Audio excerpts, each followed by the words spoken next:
How are you doing, Keith? I'm doing great. How are you doing? Excellent, excellent. We haven't spoken in a while, but just for folks who are new to the channel or folks who want a little bit of context, my name is Walt, and I do tours here on this little Pacific island of Saipan. And my tours have evolved into World War II tours and historical tours. So I give tours of Saipan and tours of Tinian. And Saipan is significant because the Battle of Saipan was one of the bloodiest battles of the Pacific Theater in World War II. And it paved the way for the Battle of Tinian, which secured Tinian for the US, and on which the US was able to build runways, and from which the bombers were able to take off to bomb Japan, as well as specifically Hiroshima and Nagasaki. So I have tour clients who come to these islands and they want to check out Saipan and see where the battle took place. And they also want to see Tinian, where the Enola Gay and Boxcar took off, in addition to the other B-29 and B-25 bombers that bombed Japan. And a few months ago, Keith Schmidt found me online and he set up a tour of both islands, and we toured the islands, had a great time, and I've been doing this for many years now. And every so often, one of my guests is so charming and charismatic and full of great stories that we keep in touch, and I'd like to share that experience with the channel members. So Keith sent me a video of something interesting, and rather than me simply uploading the video to the channel and sharing it with you, I decided to ask Keith to actually come and talk about it. So to give our viewers a little context, Keith, first tell us a little bit about yourself. What was your interest in Saipan and Tinian? What's your connection? And then we'll move on to the video that you shot. Well, I've always been interested in, kind of a World War II buff, and the Pacific theater has always been of interest to me. What was specifically interesting about getting to Tinian was I have a relative by marriage who served on the Indianapolis, and the last mission that the Indy served was delivering the nuclear core to Tinian for the Hiroshima bomb. So that was a special interest for me to make that connection. Excellent, excellent. And so you went to an air show. Could you tell us a little bit about that? Because I was unfamiliar with that air show. What is the air show, and what did you go to see? Well, it's a World War II weekend that's put on by the Mid-Atlantic Air Museum in Reading, Pennsylvania. A lot of my travels are connected by a lot of my former colleagues when I worked at Chautauqua Institution. I was there for 40 seasons. And one of my earliest colleagues and now good friend is a member of the World War II paratrooper demonstration team. And they were jumping this weekend. So that was a special motivation for me to go and see that happen. And also to be able to see all the warbirds that were there, especially the B-29 Doc. It's the only one of two B-29s that are still flying. Actually, Fifi, the other one, is down for some maintenance right now. They're having issues with a couple of the engines that have to be repaired. And then there was a B-25 that was flying there as well, Panchito. So it was interesting to see both of those. I learned a few things, especially about the B-25. They used the B-25s that were launched from Saipan to bomb Tinian. And it turns out that that bomb run was the shortest hop of any bomb run in the entire war, to enable construction of runways to allow for the longest bomb runs of the war with the B-29s.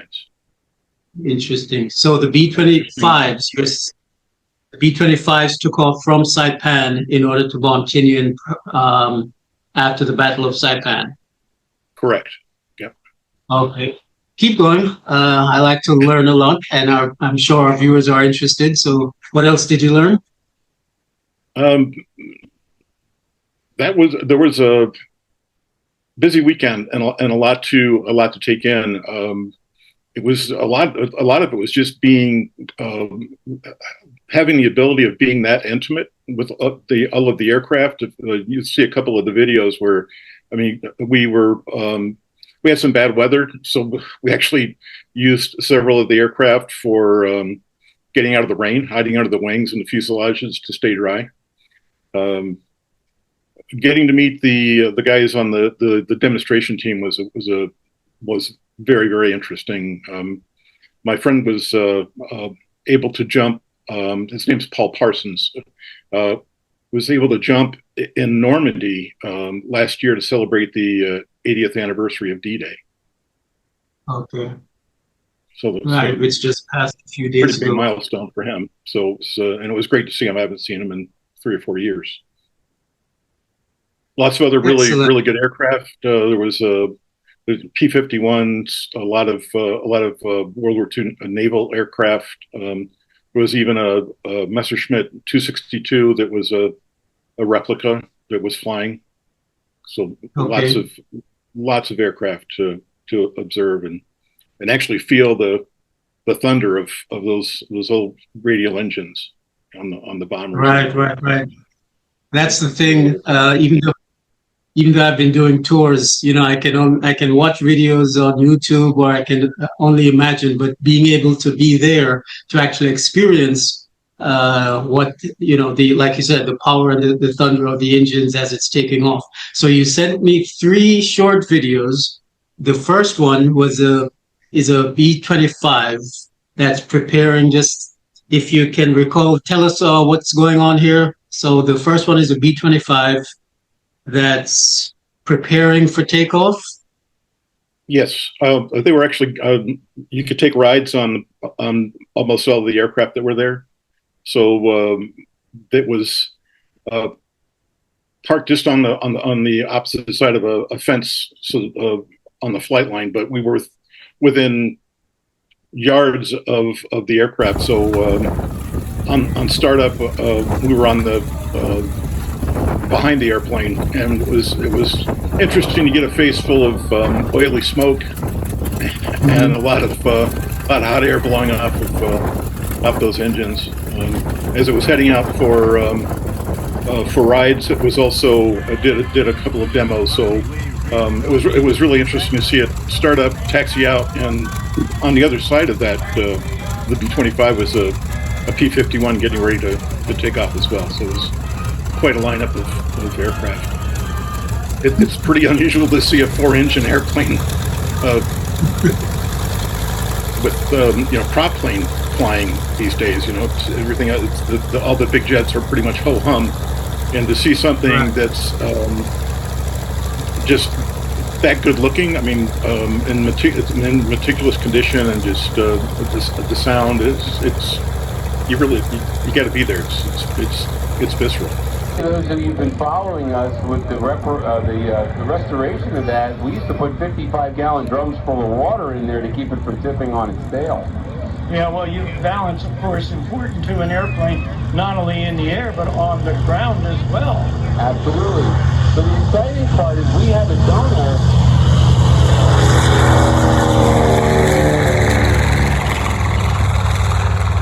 Nothing better than being interrupted by a B-25. What do you think? Oh, I love it. Those short stacks really give it some character. How many people were at the air show? I know we got a glimpse of them in the short video, but roughly how many people? Older folks, younger folks. What was the scene like? I think it was a lot of families and groups. Okay. There had to be, I mean, judging from the parking, which was at a fairgrounds several miles away from the venue, um, there'd be several thousand people there, Okay. Cool, and cool.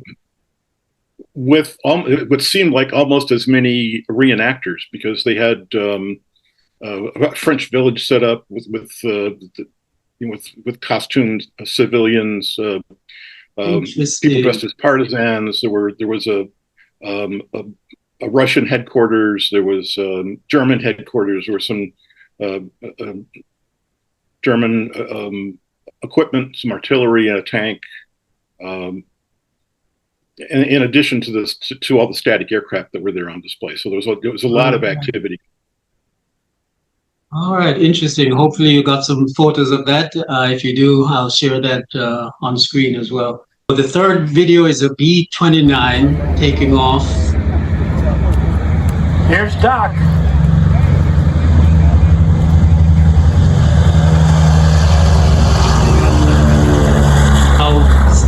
Keith, you have now become our de facto roving reporter for the Discover Saipan channel. So anytime you come across any things of interest like this that might be of interest to the channel followers, we have people who are interested in the culture of Saipan, but also we have war buffs who are keeping their eye on what's going on Tinian with the repaving of the runways. We have people who are interested in World War II and the Pacific Theater. So anything to do with events like this, the reenactments and the air shows would be of interest to folks on Saipan and the people who follow the channel. So I thank you for that. Really appreciate that. Anything else you want to add before we wrap this one up? I just add that the Mid-Atlantic Air Museum did a fantastic job with the show. Everything was just really well thought out and well planned. I think this was their 31st presentation. Okay. The thing that impressed me the most, and I'm sure if you've been to air shows, you know it's the worst thing is parking. And this was just so well managed. It was amazing. I was from my car to the show with less than a 5-minute wait to get there, and what looked like an impossibly long line to get the bus back to the parking moved so fast. I was gobsmacked. I was probably back in the bus in 15 minutes, which was unheard of. Like at most air shows, I've waited for 90 minutes, almost 2 hours to get back to my parking at some of the bigger shows. So I would just applaud the folks that organized it, and I put it Excellent. on your list of folks to see, of shows to see. Excellent. I'll put a plug for them in the description and put the link to the website on screen so people can sign up. So do they do any other shows throughout the year, or is that their one event, their one annual event? I think it's just their one event.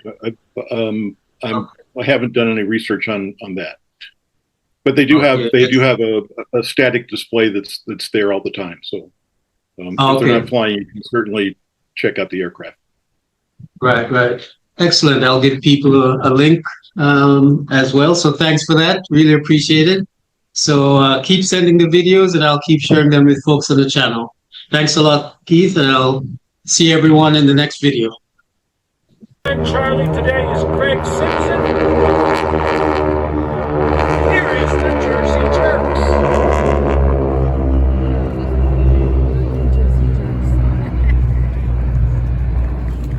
Looks like it might be a little bumpy. Douglas AD-5 Sky Raider.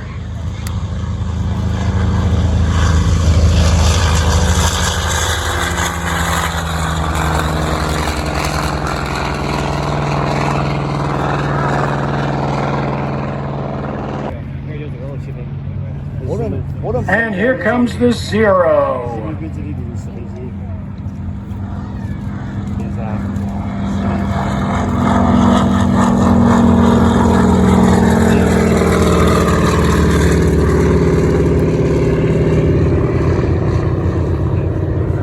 This is Beach City Baby, a C-53.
let me stop this one. And then if we get disconnected, let's see, you might have to sign back in, but we'll start a new session and talk about the celebrity stuff. Cool? So I'm going to stop the recording now, but we might get cut off. Pilot to Bombardier, come on boys, let's drop one here. For Peggy, the pin-up girl.